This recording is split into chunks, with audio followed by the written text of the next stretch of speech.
आज बिहार में एक बच्ची पैदा लेती है, उसे 54,000 रुपया ग्रेजुएशन तक देने का उन्होंने प्रावधान लाया। शराब जो है ये सबसे गुनाह का कारण है। सभी धर्मों में शराब को वर्जित किया गया है। नमस्कार दोस्तों, आप देख रहे हैं भारत न्यूज और आज हमारे साथ जो मौजूद हैं वो हैं जेडीयू के वरिष्ठ नेता मिथिलेश प्रसाद जी। पहले तो सर भारत न्यूज पर आपका हार्दिक स्वागत है। धन्यवाद।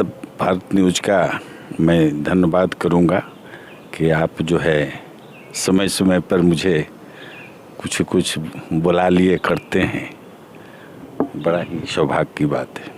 बहुत बहुत धन्यवाद सर आपका। सर, जिस तरीके से हम देखते हैं कि बिहार के अंदर नीतीश कुमार की सरकार जो काम कर रही है और कहने को तो उन्होंने हर वर्ग के लिए वहाँ पर काम किया है, विशेष काम किया है। मैं आपसे आज जानना चाहता हूँ कि महिला सशक्तिकरण को लेकर के, उनके उत्थान को लेकर के वर्तमान में सरकार किन किन योजनाओं पर काम कर रही है। देखिए, नीतीश बाबू जो हैं, आप देखें तो देश की आधी आबादी जिस पर देश में काम जो होना चाहिए था आधी आबादी के लिए, वो नहीं हो पाई। नीतीश बाबू ने जो उन्होंने एक सोच बनाया कि देश की अगर विकास की बात कोई करता है और आधी आबादी अगर घर में बंद हो तो हम समझते हैं कि विकास मिथ्या होगा, झूठा होगा। उन्होंने महिलाओं के ऊपर, बच्चियों के ऊपर जो उन्होंने काम शुरू किया, और आज जो है जैसे पंचायती राज जो गांधी जी का स्वप्न था, समझे ना, उन्होंने जो शुरू किया कि पहले पंचायती राज में 50% आरक्षण के रूप में उन्होंने दिया कि महिला घर से बाहर निकले, मुखिया बने, जिला परिषद बने, वार्ड मेंबर बने, सरपंच बने, जिससे उनके अंदर भी एक विकास और आगे बढ़ने का उन्हें भी रास्ता तय हो। तो एक काम जो है उन्होंने शुरू किया। दूसरा कि बच्चियों को, बहुत सारी बच्चियां जो थी स्कूल नहीं जा पाती थी, या 2-4 किलोमीटर दूर अगर स्कूल है तो वहाँ तक जा नहीं पाती थी। तो उन्होंने सबसे पहला उन्होंने काम किया कि बच्चियों को जो है किताब, ड्रेस, सबको एक समान करने का प्रयास किया। अच्छे घर की बच्चियाँ तो बढ़िया कपड़ा पहन के चली जाती थी, लेकिन गरीब तबके के लोग खासकर कपड़ा के अभाव में बहुत सारी नहीं जा पाती थी। तो वो कपड़े का, ड्रेस कोड का जो उन्होंने प्रचलन शुरू किया। दूसरी बात है कि उन्होंने 9th क्लास में पढ़ने वाली बच्चियां को वो साइकिल का जो है स्कीम लाए। साइकिल उन्होंने नहीं दिया, पहले बात समझ लीजिए, साइकिल नहीं दिया।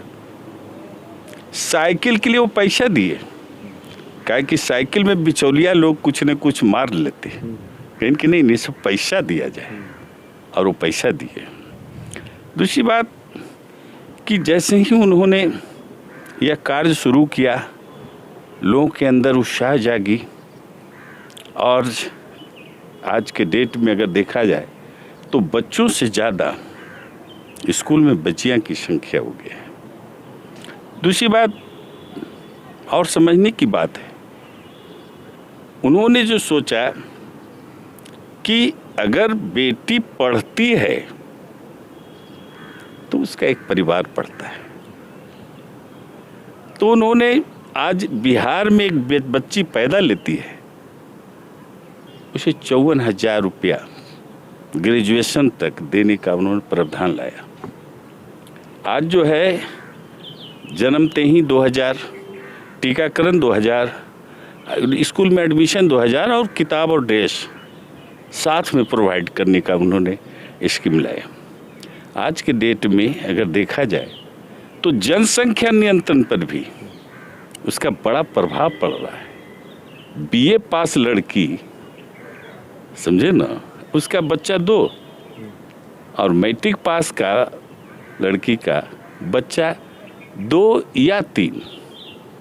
तो जनसंख्या नियंत्रण पर अगर एडुकेटेड हो जाती है, अरे कुछ नहीं करेगा, नौकरी नहीं करेगा, लेकिन अपने बच्चे को रोटी भी बनाएगी और बगल में बैठा करके वो बच्चे को भी ककहरा और ABCD सिखाएगी। सर ये तो ठीक है, एक चीज़ और जो बिहार के बारे में कही जाती थी कि सूरज ढलते ही बच्चियां घर से नहीं निकल पाती थी, सुरक्षा को लेकर के क्या कदम उठाए गए?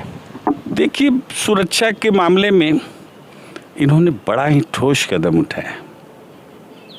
आप देखेंगे जिस टाइप से हम लोगों ने शराबबंदी किया है और शराब पीने के बाद किस टाइप से लोगों की मानसिकता होती है, लोग के अंदर क्या भावना जागता है, ये हम कहें क्या, लोग के अंदर जागृति है, लोग जानते हैं। तो मैंने सबसे पहला काम किया कि भाई शराब बंद करो। शराब जो है इस सबसे गुनाह का कारण है। बीमारी उस आज बिहार के अंदर में 34% किडनी और लीवर का बीमारी कम गया। 54% जो है आपको बता रहे हैं कि रोड एक्सीडेंट कम गया। 58% जो है अनर्गल मारपीट, बेतुकी झगड़ा, केस मुकदमा, समझे ना, शराब पीने के बाद तो लोग को होश खो देता है, इसमें कमी आई है। दूसरी बात है कि आज जो घरेलू हिंसा, दारू पीने के बाद महिलाओं के ऊपर जो घर में घरेलू जो हिंसा हो रही थी, उसमें 58% की कमी आई है। तो घरेलू हिंसा और बच्चे के ऊपर जो अत्याचार हो रहा था और शराब की लत जो बना रहा था, उस पर हम लोगों ने नियंत्रण करने का प्रयास आदरणीय नेता ने किए हैं। तो इसलिए बिहार की अभी नहीं, आपको लग रहा है ना, आने वाला समय बताएगा, समझे ना, आने वाला समय बताएगा आपको कि बिहार में क्या चेंजिंग हुई। एजुकेशन तो आपको बता रहे हैं कि 2, 4, 5, 10 साल के बाद आपको पता लगेगा। और दारू का लत जो बच्चे से, माँ से सब्जी ले आओ, माँ से कुछ मांग के रोटी ले आओ, सब्जी ले आओ, और बोतल ले आओ, गिलास ले आओ। बोतल लेके तो आते थे, गिलास लेके, पानी लेके आओ। ये बच्चे को ऊपर जो उसका प्रभाव था, उसमें बहुत कमी आई है, उसका बहुत बड़ा परिवर्तन हुआ है।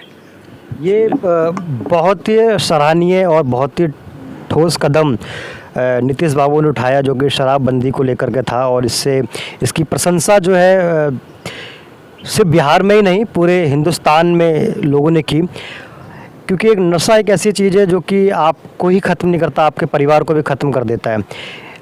उससे निकालना एक बहुत बड़ा कदम था।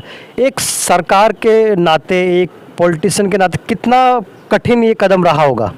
बाबा, पॉलिटिशियन की बात आप करते हैं, एक समझ लीजिए कि एक शराबी, आप अगर शराब बंद करते हैं तो उसके अंदर क्या क्या शारीरिक जो परेशानियां बढ़ती है, वो आपसे छिपी हुई बात थोड़े, या लोग को छिपी हुई बात थोड़े है। एक बात और समझ लीजिए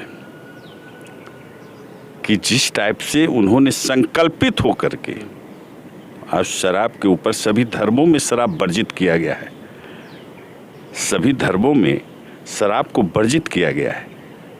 और जब शराब वर्जित किया गया है तो हमारे के यहाँ बहुत सारी पार्टियां हैं जो अपने आप को सर्टिफिकेट बांटते हैं कि हम ही हैं।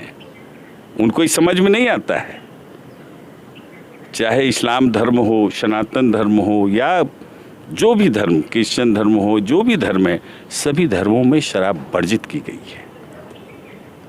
लेकिन लोग क्या कर रहे हैं? पंजाब की मैं घटना सुन रहा था, हमारे केजरीवाल बाबू जो है, केजरीवाल जी, ये तो घर घर में, चौक चौराहे, स्कूल और गुरुद्वारा के पास ही शराब की दुकान जो खुलवा रहे हैं और कह रहे हैं कि भाई यहाँ पर जो है पंजाब में शराब मुक्त करूंगा मैं। सर वो पंजाब में तो बंद करने की बात कर रहे हैं, लेकिन दिल्ली के अंदर जो मुख्यमंत्री साहब है वो कहते हैं कि हम पिंक ठेके खोलेंगे महिलाओं के लिए, पिंक कार्ड देंगे और साथ ही साथ में ट्रेनिंग भी देंगे कि शराब कैसे पी जानी चाहिए। अरे बाबू तो वही तो कह रहे हैं कि एक तरफ जा कर के वो कहते हैं कि भाई मैं जो है आपके यहाँ नशा मुक्त कर दूंगा, शराब मुक्त कर दूंगा, और एक तरफ दिल्ली जहाँ पूरे देश के लोग हैं, सभी धर्मों के लोग हैं। आप समझ लीजिए बात, इनकी क्या मानसिकता है। और वो चौक चौराहे से लेकर के स्कूल और गुरुद्वारा और मंदिर के पास से अपना ठेका खुलवा रहे हैं। ये कैसी सोच है, क्या करना चाहते हैं, ये कहाँ ले जाना चाहते हैं दिल्ली को। यहाँ सभी धर्म, सभी हिंदुस्तान के कोने कोने के लोग यहाँ रहते हैं। ठीक है सर, मैं आपको दिल्ली से एक बार फिर वापस बिहार की ओर ले चलता हूँ। जैसा कि आपने बताया कि नीतीश कुमार जी ने बच्चियों की एजुकेशन के लिए बहुत काम किया है, सुरक्षा को लेकर के एक शराबबंदी का उन्होंने किया। आज की डेट में महिला सशक्तिकरण की जब बात होती है तो हम कहते हैं कि महिला उद्यमी भी डेवलप हो, उसके लिए किस तरीके के कदम बिहार में उठाए गए हैं? बाबा देखिए, तो हम लोग ने घरेलू उद्यमी के लिए, समझे ना, एक बात और समझ लीजिए, हम लोग जो है एजुकेशन तो हम लोग दे ही रहे हैं।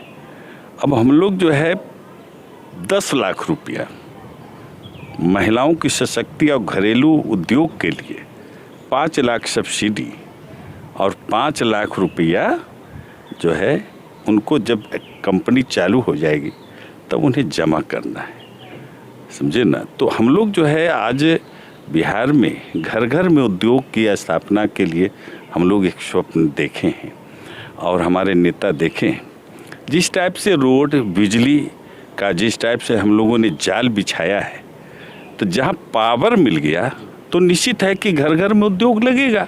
अब लोग बाहर जा रहे हैं, बाहर नहीं जाएंगे, समझे ना। दूसरी बात है, हम लोगों ने एजुकेशन में भी इंजीनियरिंग और मेडिकल में 33% आरक्षण दिए हैं कि 100 को का अगर एडमिशन होगा उसमें 33 बच्चियों का होगा। और हर नौकरी में, बिहार सरकार की हर नौकरी में हम लोग जो है 35%, समझे ना, हम लोग आरक्षण नेता हमारे देने का काम किए हैं।